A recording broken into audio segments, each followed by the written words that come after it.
Mbak Mutia. Assalamualaikum warahmatullahi wabarakatuh.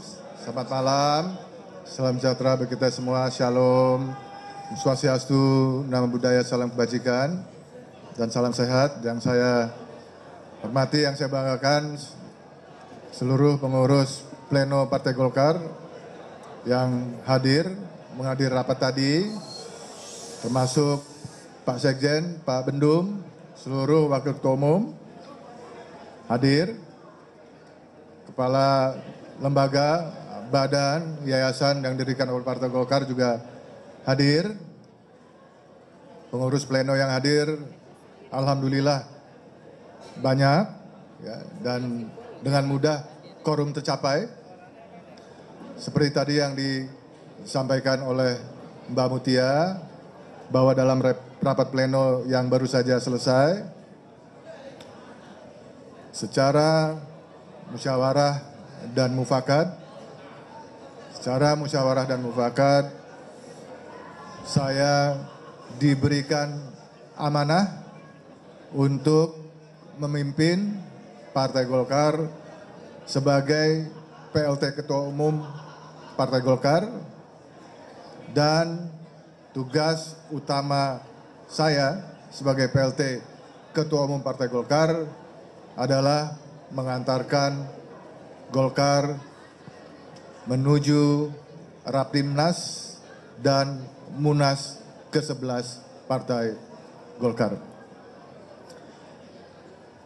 Kita lihat, kita tampilkan kepada publik bahwa Partai Golkar merupakan partai yang dewasa, partai yang punya pengalaman jam terbang begitu banyak, ya, begitu tinggi, sehingga dalam menghadapi dinamika apapun, dalam menghadapi tantangan apapun, Partai Golkar bisa dan tetap menjaga soliditas di antara kader, di antara internal Partai Golkar.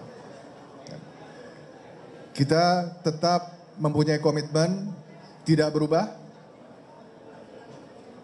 ya, menyukseskan pilkada serentak, menyukseskan pelantikan anggota DPR MPR, anggota DPRD, baik itu kabupaten, kota maupun provinsi, menyukseskan pelantikan Bapak Prabowo Subianto dan Bapak Gibran sebagai presiden dan wakil presiden elected. Tidak ada perubahan. Prinsipnya itu tetap kita jaga, dan Partai Golkar menjaga komitmen untuk mensukseskan pemerintahan Bapak Prabowo dan Pak Gibran menuju Indonesia maju.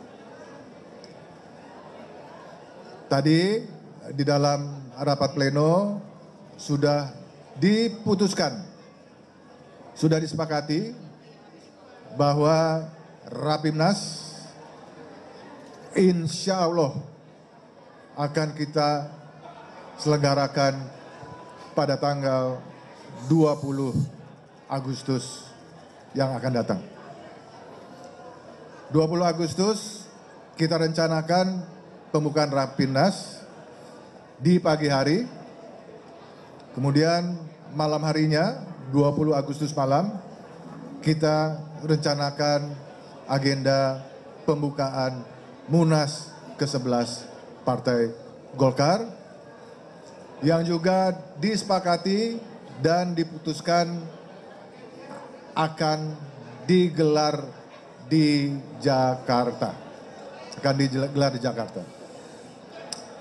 Rekan-rekan media, tentu Partai Golkar akan terus-menerus bekerja sama dengan teman-teman media. Ya, kami butuh dukungan dari teman-teman media, ya, agar semua pesan-pesan, semua pemikiran-pemikiran dari Partai Golkar yang bagus-bagus ini bisa dibantu disosialisasikan kepada masyarakat luas. Saya kira itu saja yang bisa saya sampaikan. Terima kasih. Saya berikan waktu untuk kalau ada yang mau tanya jawab, mungkin 3 aja Mbak Mutia ya. Di dalam rapat pleno tadi banyak sekali yang menyampaikan apresiasi terhadap kepemimpinan Bapak Erlangga Hartarto. Tadi diputuskan dalam rapat pleno bahwa nanti dalam gelaran memperingati hari ulang tahun Partai Golkar pada bulan Oktober yang akan datang, Partai Golkar akan memberikan penghargaan tertinggi kepada Bapak Erlangga Hartarto. Partai Golkar mengalami atau menjalani banyak sekali, merasakan suka dan duka, pengalaman yang luar biasa, challenge yang sangat berat, dan itu semua dijalankan dengan baik oleh Bapak Erlangga Hartarto. Banyak sekali kenangan kita, Partai Golkar, baik itu DPP maupun DPD dan seluruh kader Golkar di Indonesia terhadap kepemimpinan Bapak Erlangga Hartarto yang terus-menerus menoreh keberhasilan bagi Partai Golkar, khususnya keberhasilan dalam pemilu, di mana suara Partai Golkar berhasil menjadi pemenang kedua dan naiknya juga alhamdulillah cukup tinggi. Sukses Pilpres, ya, kemenangan dari Bapak Prabowo dan Pak Gibran juga merupakan kontribusi yang sangat penting yang telah diberikan oleh Partai Golkar. Saya kira itu, saya persilahkan, ya, 3 saja Mbak Mutia ya. Ya Pak ya, 3 penanya.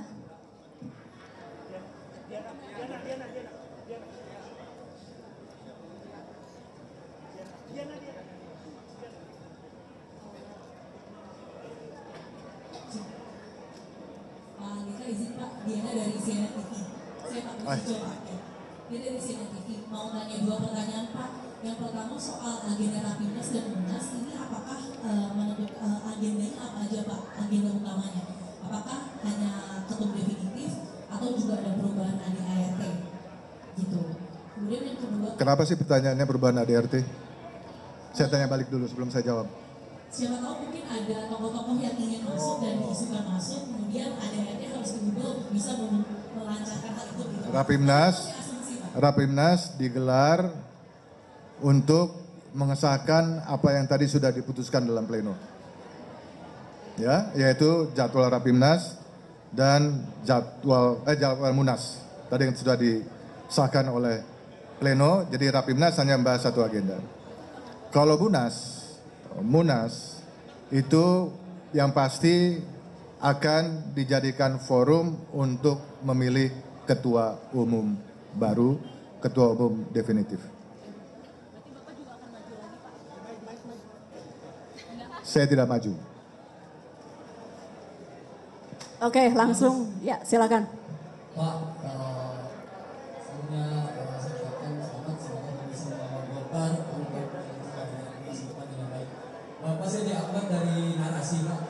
Pertanyaan saya pertama adalah apakah menggelar Rapimnas dan kemudian dilanjutkan dengan menggelar Munas sebelum masa pelantikan presiden terpilih dilakukan itu merupakan agenda satu-satunya solusi jangka pendek yang bisa diambil oleh Golkar.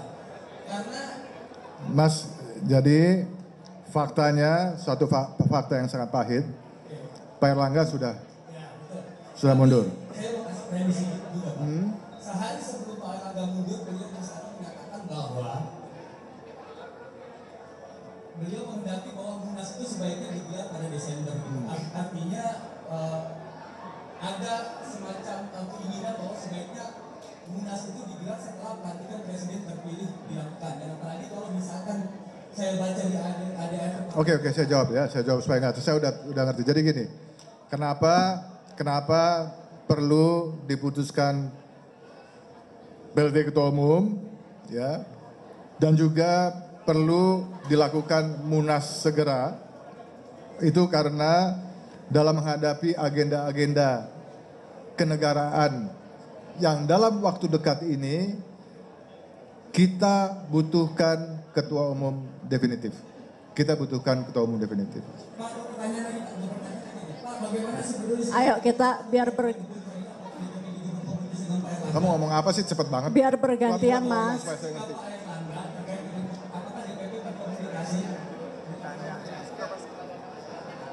Apakah DPP berkomunikasi dengan Pak Erlangga terkait dengan keputusan pada malam hari ini?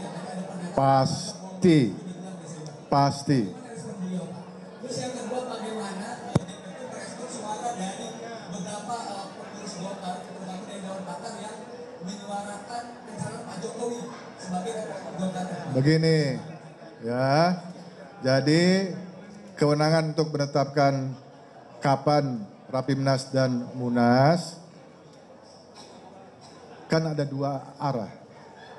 Yang pertama ada 2/3 usulan dari provinsi, ya. Yang kedua adalah diputuskan oleh pleno, ya. Pleno tadi kan ini force major, sesuatu yang tidak kita harapkan. Pleno tadi secara tegas musyawarah untuk mufakat, sepakat bahwa dalam menghadapi agenda-agenda kenegaraan yang penting dibutuhkan ketua umum yang definitif. Oke? Satu lagi? Satu lagi. Vira dari Detikcom, Pak, saya ingin menanyakan tadi kan Bapak bilang tidak akan maju lagi waktu di Munas untuk menjadi caketum. Apakah caketum? Bukan lagi, saya nggak pernah maju. Oh iya, siap salah. Berarti tidak akan maju. Saya tidak maju. Cukup kan? Apakah Bahlil yang akan menjadi caketumnya? Oke, pertanyaan kedua. Pertanyaan kedua itu soal ada isu bahwa Golkar ini akan membentuk ketua harian dan Dewan Pembina yang akan ditetapkan untuk Pak Jokowi. Apakah itu betul? Terima kasih. Kedua pertanyaan itu saya jawab jadi satu, yaitu semua nanti keputusan terhadap siapa yang akan menjadi ketua umum terpilih, semua keputusan berkaitan dengan format organisasi ditentukan di Munas. Ya. Terima kasih banyak. Assalamualaikum warahmatullahi wabarakatuh.